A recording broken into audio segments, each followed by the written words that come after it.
I'm Becca and welcome to my channel. Today I'm going to show you the second part of this tea bag folding series that I'm doing.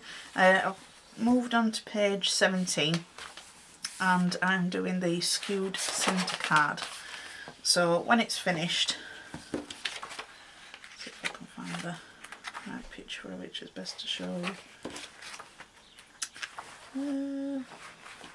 Which is this one. Can't see better. You'll probably see better when I'll show you how to put them all together. It's really simple. When I was looking at the instructions on it, it baffled me.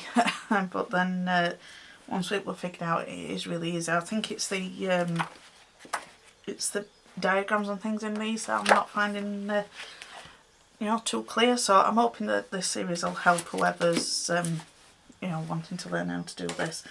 So I've just got a couple of 2-inch squared pieces of paper. I'm just going to show you twice, then I'm going to show you how to put them all together. So I'll zoom in now so you can see. Now this is where a measuring map will come in handy if you're wanting to keep your points perfectly straight, which is the best way to do so that all your pieces line up. If you can do it without, I just found that it was really helpful when I was putting these together. So I've just got the same colour on either side. If you're wanting a patterned piece of paper and to be showing on the outside, you need to start with your pattern paper face up, and we're going to go from one side to the other, making sure that we line them up.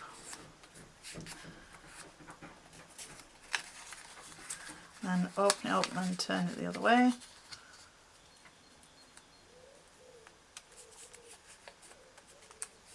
Get a good crease. Then we're going to open it up and turn it over, and then we're going to do corner to corner. Now if you just hold the 2 points together and then pull down into the centre, and then if you just move your fingers along, you'll crease exactly to the other corners. So open it up, and do it again, and then do it the opposite way.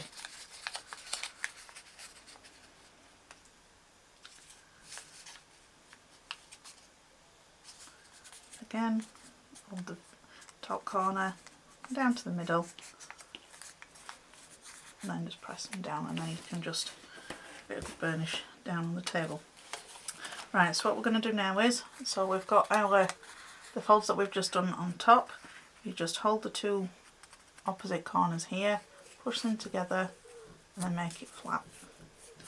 So you've got 2 flaps on either side.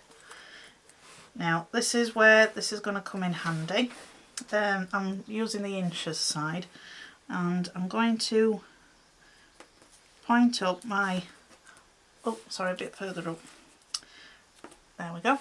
So if you put your point towards you, and then because we're using 2-inch squares, then the middle point will go directly to this corner here.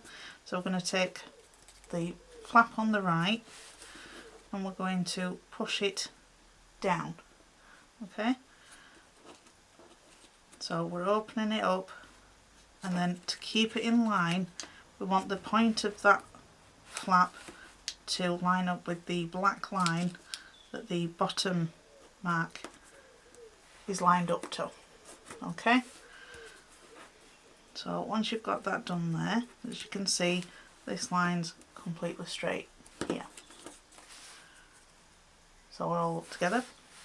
Then we're going to take the left flap, and then we're just going to fold it over to the right on the piece that we've just flattened out, and then give it a good crease. So it should look like this. And then we're opening back up that flap, and we're going to do the same thing with this. If it won't open up straight away, if you just use your needle tool or poker tool, whatever it is that you've got, and just tease it open, and then you're just going to push it flat like we did on the other one. So it should look like this so far. and then you want to turn it over. Again, if you just want to use your lines on your mat, if you've got one, we're just going to fold the right hand side down here, then burnish, and then the same here,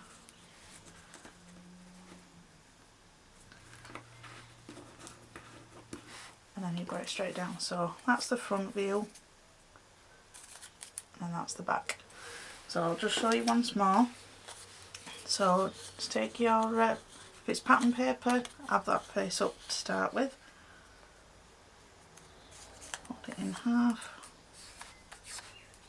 open and turn, fold in half again,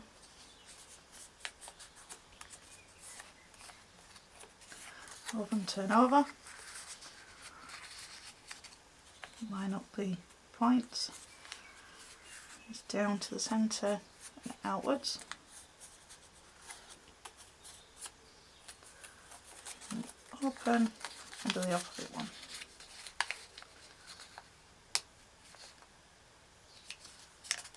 Same again.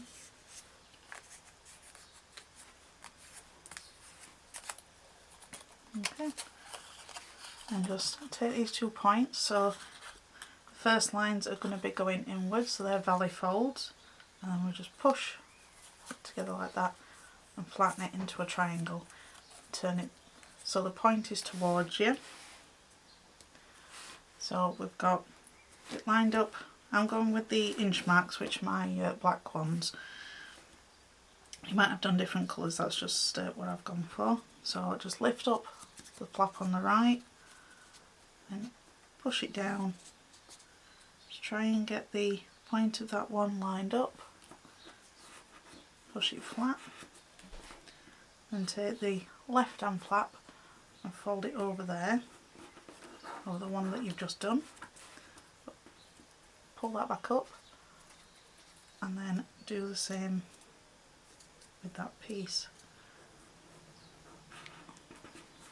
So you've got your 2 points now. Turn it over and then fold these flaps down.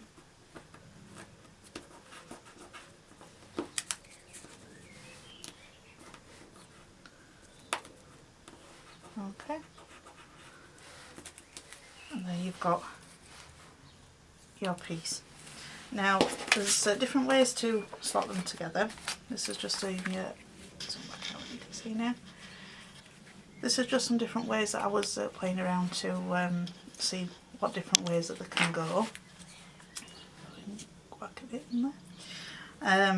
But I've also found that each of these ways that I've done, if you turn them over, they look nice the same way. So I'm going to show you how to put some of these together, and then you can decide on which way around you want them to go for your project. So I've done quite a few of these already, so I think we'll go with the star sort of shape to start with. So for that one you need 5 pieces, and the this little piece on the right here, again, no, wrong way, there we go. This piece here is going to slot underneath that piece there. They're going to line up, and then the points are going to meet just in the middle, but it's just going to be, as the name suggests, the skew centre is slightly askew, so it looks slightly like a pinwheel. So when that one goes over there like that one, as each one goes round, it'll just move that tiny little bit. So how did I do it? Yeah, we're just there. So you can put it completely up to the other one, but to the one that's in the book, you're leaving a bit of a gap. So what I did, just took some glue and I just put a small amount of glue on here.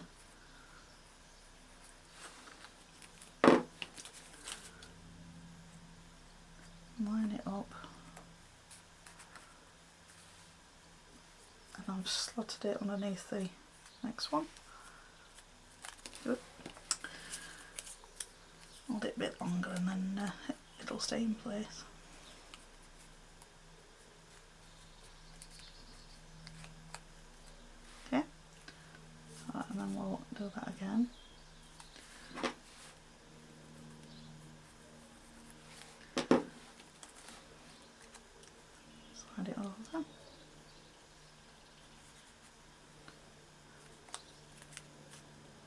As you can see now, they're just slightly going offset. You can just see, and that's how you end up with this little hole in the centre. You can put a gem over it. It's up to you whether if you want to leave that there or not. I've just left it blank so I could show you. I generally put a flat back gem or something in the centre when I'm doing these. This one. Right, so this one we're going to have to glue here first, and then we'll need to glue the flap on the inside one for this one to slot into the first one. So we'll put the glue there, and then if you sort of slide one over and one under, it will go in between both pieces. The good thing about wet glue is you've got that manoeuvring time to get it exactly how you want it to go. Sorry, my camera went off then, so I've got all pieces stuck together that way. So now you just need to put some glue on the last section there. You can see where we would have done if we were adding any other ones. And then we're just going to slide it under that first piece.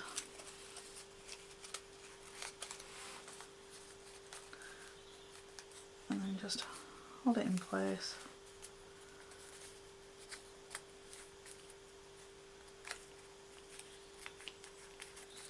There you've got your rosette. So the other ways that I've done is I've done this curved part, and if you carried on you'd be able to go all the way around and do a wreath. And the way that I've stuck those together is I've basically just slotted one in next to the other one and then lined up the inner point here so it curves it ever so slightly,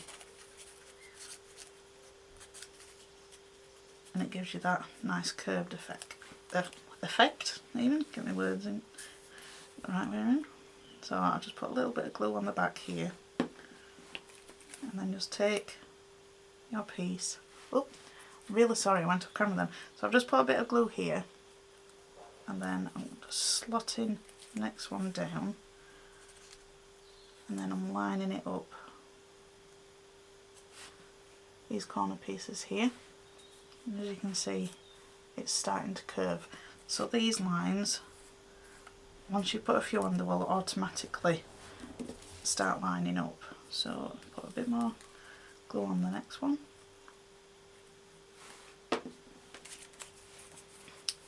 So make sure you've got all your flaps pointed together and flat.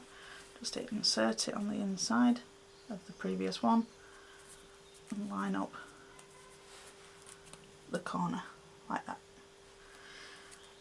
I've got to show you the back side of this one as well. With the rosette you can have it this way around as well, because I think that looks quite pretty that way around. You can always stick these pieces down if you didn't want them sticking up, but I just think it's a nice reversible rosette, this one. And same with this one, you can have it going that way as well. So I think you're getting two types in one there. So I'll put one more in here just to show you again. So a bit more glue. And slot these in there. And line up the inner corner. Like that. Okay, so that's your two. And the next one I've done is I've just done them in a straight line. Now, use the back of this one. Now, say if you're wanting to use them in the corners, zoom out a little bit. They wouldn't all be facing the same way, but the pattern would be that it just rotates this way around.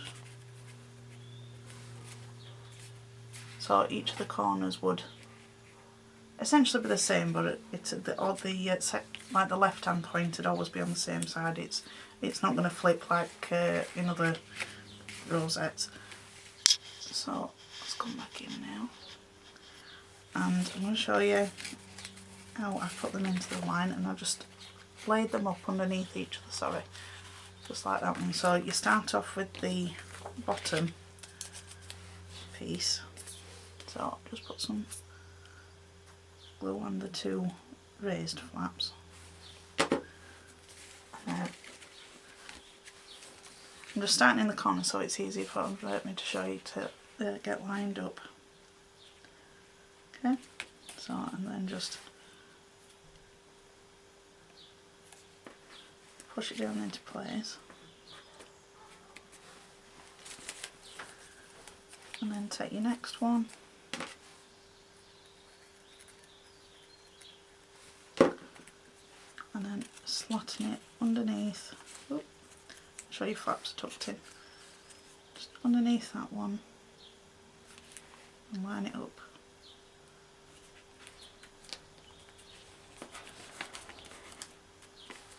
So if you were going to do it the opposite way, so put the glue on this part,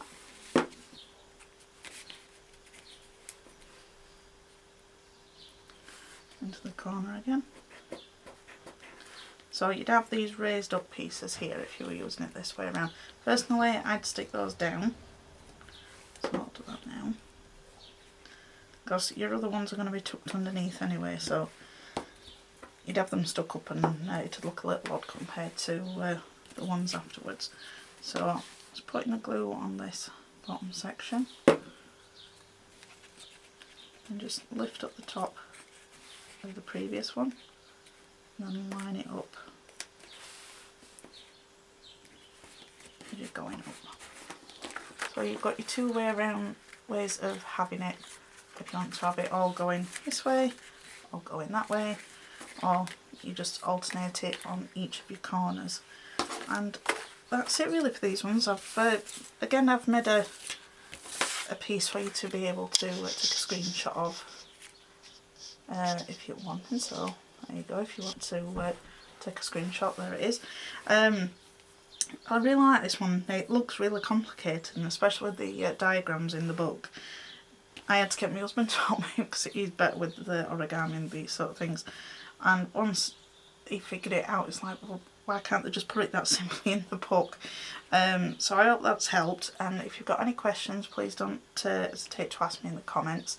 And if you've liked the video, if you could give me a thumbs up, that'd be appreciated. And if you haven't subscribed, if you consider subscribing, I would appreciate that too. So thanks for watching, and I'll see you next time. Bye!